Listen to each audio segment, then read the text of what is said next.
The little house in the village. Some places don't wait for you to believe in them. They simply are. Old, quiet, hungry. I hadn't been to the village since childhood. The air smelled different there, like wet earth, decaying leaves, and something I couldn't name, something watching. Grandmother's house stood at the very edge of the settlement. Beyond it lay only fields and forest, then nothing at all. When I stepped inside, the floor creaked under my feet, as if the house recognized me or remembered me. Night came early, too early. By 10 o'clock, the sky was already black, as if the stars themselves didn't want to look down at this place. I lay on the old sagging bed, listening to the wind scratching at the walls. For a while, it was almost peaceful, until I heard it. Steps. Slow, measured, right outside the window. Not on the porch, not on the path, directly under the glass. I held my breath. The steps continued, past the window, circled the house, and stopped near the door. Then came the knocking.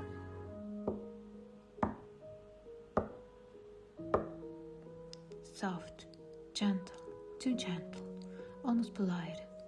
I didn't answer, didn't move, didn't even blink. Something breathed on the other side of the door, long, heavy breaths, as if whoever or whatever stood outside had been running for a very, very long time. Then silence. That silence was worse than the knocking, because it felt like the house was holding its breath for me. I woke up to silence. Not the peaceful kind, the heavy kind, the kind that means the night isn't really over. The air in the room felt colder than it could.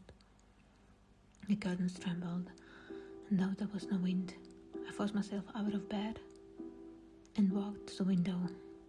That's when I saw them. Footprints. Not boots, not paws, not human. Something long and narrow, dragging behind as if the thing that made them had too many legs, or not enough.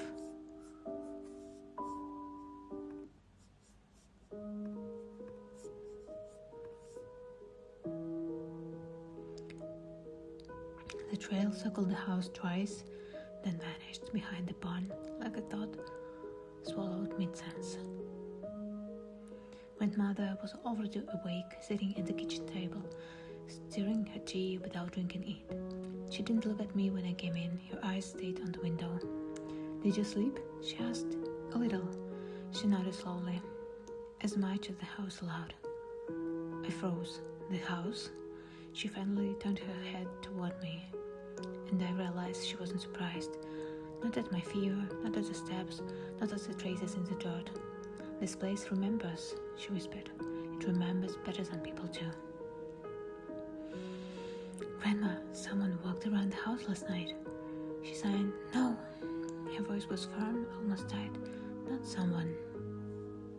Grandmother set her spoon down, folded her hands, and looked at me the way people look at those who want to hear the truth. "But maybe the truth shouldn't be known. It doesn't like when we are here," she said quietly. "Not in winter, not in spring, only in summer it sleeps, deep enough for us to stay a little longer." I tried to force a smile. "Oh, a wolf? A bear?" "No," her eyes hardened. "If it were a wolf, I'd keep a gun. If it were a bear, I'd build a fence." She leaned closer, voice barely a breath. "But this isn't an animal." She poured herself tea, added sugar, stirred it 3 times clockwise, then twice the other way, as if performing a small ritual. "On the edge of the forest," she continued, "there's a place people don't go. Not hunters, not fishermen, no one." I swallowed. "Why?" Grandmother tightened her shawl. "Because something once lived there that shouldn't have. For many years," she whispered, "it stayed quiet, fed only on lost animals and foolish men from other villages. But lately, it has grown hungry again." Her fingers trembling slightly. "That's why the house stands empty most of the year. It watches from the tree line. And when someone enters..." She didn't finish. I felt the chill slide down my spine. "What does it want?" Grandmother didn't blink. "Not want. Choose." The second night always comes faster than the first. As soon as the sun dipped behind the trees, the house grew heavy. The walls tightened, the air thickened, as it was bracing, waiting. I tried to read, tried to listen to music, tried to pretend this place was normal. But when darkness settled, I heard it again. Not steps in this time, no, something worse. A slow scrape across the roof, long, dry, like nails dragged across old wood. Once, then again, closer and closer. I froze. Every instinct screamed, "Don't look up!" But curiosity is its own kind of hunger. I walked toward the window, not quickly, not bravery, just drawn. The curtains moved, through the window was closed tight. A cold breath passed through the room, lifting the edge of the fabric as if something outside was exhaling directly against the glass. I reached out and pulled the curtain aside. At first, I saw nothing, just the yard, the barn, the distant forest standing like a black wall. Then I noticed my reflection, and behind me, in the glass, a shape, thin, bent, leaning over my shoulder, as if it had been watching for a very, very long time. I spun round. The room was empty, but the reflection stayed for one heartbeat, 2, 3, and then it smiled. At dawn, the light felt wrong, too pale, too thin, as if the sun itself didn't want to shine on this place. Grandmother was already in the kitchen, her back straight, her hands wrapped tightly around a cup of tea she wasn't drinking. She didn't ask how I slept, she didn't need to. "Sit," she said quietly. Her voice had almost lost its warmth. I sat, the chair creaked beneath me, echoing the sound of the roof from the night before.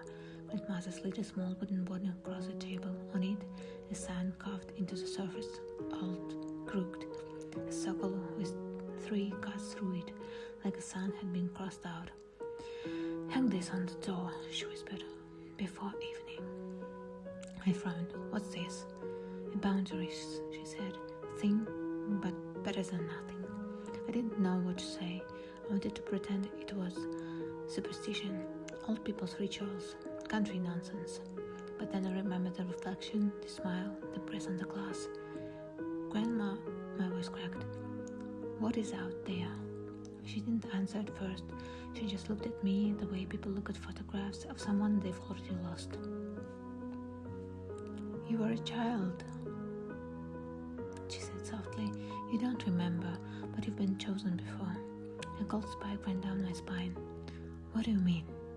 She pressed her lips together as if the words tasted like ash. "This house took an interest in you the first time your mother brought you here. You were 3. You stared at the forest as if someone was calling you. And at night you went to the door on your own." I swallowed hard. "I don't remember any of that." "You weren't meant to," she whispered. "It's better that way." The house creaked faintly. I felt the walls shiver, thin, alive, listening. Grandmother leaned closer. Her voice dropped to a trembling breath. "You're not the first child this place has tried to follow." After breakfast, Grandmother went to the garden to gather herbs for protection. I didn't ask which protection. I didn't want to know. Left alone, I walked through the house slowly, as if each step might make something sleeping beneath of the floors wake. The halfway smelled of dust and old wood, a place frozen in time, a kitchen inside it, and hiding inside it. That's when I noticed the door, small, low, built into the wall above the cupboard, the attic. I didn't remember it. Something about that felt wrong. I pulled a chair, climbed up, and opened the door. Warm, stale air brushed my face, the scent of paper, clothes, and something faintly sweet, like dried flowers left too long in the dark. The attic light groaned under my weight. Up there, the light was thin, filtering through one tiny window like a blade. Everything was covered in sheets, old toys, crates, boxes tied with twine, a whole childhood sealed in the dust, a childhood I didn't remember. I walked toward a trunk, half hidden under a quilt. The wood was stretched, as if tiny fingers had clawed it from the inside. My chest tightened. I knelt, lifted the lid. Inside lay children's things, a wooden rattle, a small knitted hat, a pair of shoes, far too tiny to be mine. and on top of them a photograph. I picked it up with trembling hands. A child standing in front of the house, dark hair, white eyes, not me, but the same house, same porch, same window, on the back written in a shaky hand, August 1994, the last summer.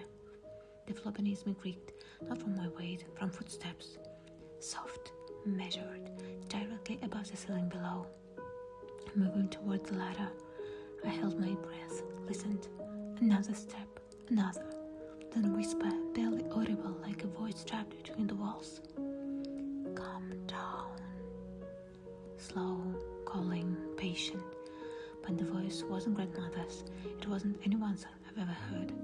And yet it sounded as if it knew me, knew my name before I ever learned to speak it.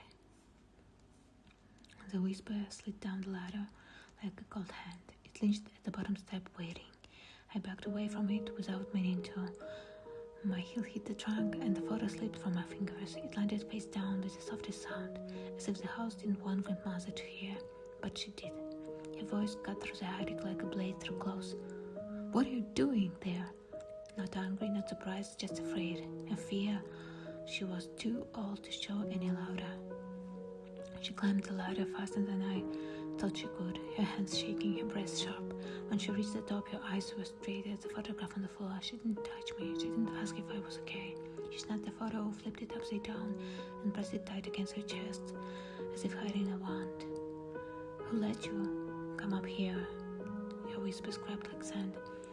I just heard something, I said. I thought, don't think. She snapped softly, her voice cracked, and in this crack I heard years of something unspoken. You are never to come up here again. I looked around the attic, the dust, the toys, the boxes, empty space where childhood memories should have been. Whose things are these? Grandmother shut her eyes just for a moment. When she opened them again, the softness was gone. They belonged to someone this house remembered too well. Her fingers tightened on the photograph until the edges bent, and someone it did not return. She grabbed my wrist with surprising strength. We're closing this place, now. Back downstairs, she locked the attic door with a key I had never seen. Then she traced the symbol above it, the same crossed-out sun from the wooden board. This room is not for the alive. Her voice shook. I should have sealed it years ago. I swallowed. What happened to the child? Grandmother didn't answer, not in words. She only whispered, don't let the house remember you the way it remembered him. To be continued.